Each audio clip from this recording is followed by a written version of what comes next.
सुदामा से बातें करते हुए कब कृष्ण उनके पांव दबाने लगे, ये सुदामा को पता ही नहीं चला। सुदामा सो चुके थे, किंतु कृष्ण अपनी स्मृतियों में मग्न बचपन की बातें करते हुए उनके चरण दबाते जा रहे थे। तभी रुक्मिणी ने धीरे से उनके कंधे पर हाथ रखा। कृष्ण चौंक कर पहले रुक्मिणी को देखे, फिर सुदामा को। उनके नेत्रों में प्रश्न था। रुक्मिणी मुस्कुराई और उनके इस संकेत को समझकर कृष्ण धीरे से उठे और अपने कक्ष की ओर बढ़ चले।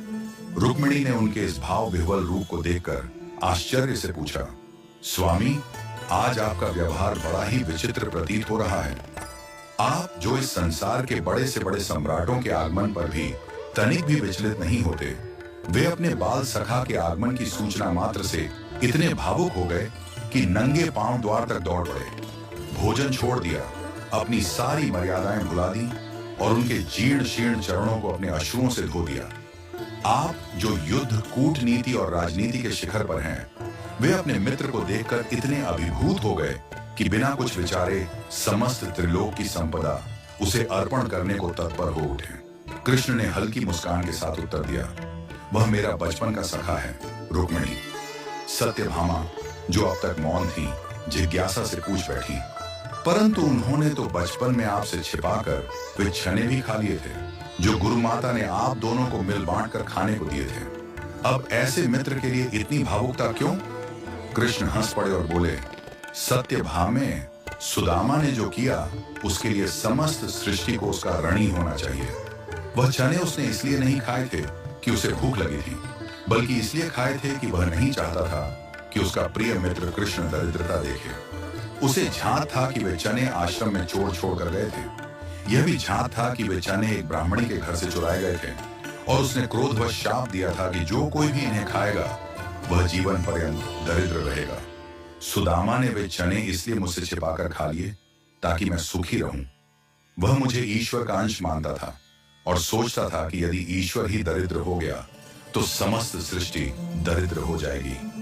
उसने पूरी सृष्टि के कल्याण हेतु स्वयं पर दरिद्रता स्वीकार कर ली। रुक्मिणी और सत्यभामा अचंभित रह गईं। रुक्मिणी के मुख से स्वतः ही निकला, इतना बड़ा त्याग। कृष्ण ने गर्व से कहा, मेरा मित्र ब्राह्मण है रुक्मिणी, और ब्राह्मण त्याग, ज्ञान और तपस्या का प्रतीक होते हैं। उनमें जन कल्याण की भावना कूट कूट कर भरी होती है। इक्का दुक्का अपवादों को छोड़ दें तो ब्राह्मणों का जीवन ही त्याग और सेवा का उदाहरण होता है। अब बताओ, ऐसे मित्र के लिए हृदय में प्रेम न उमड़े तो क्या उमड़े? रुक्मिणी ने भावुक होकर कृष्ण की ओर देखा। कृष्ण की आंखों में नमी थी।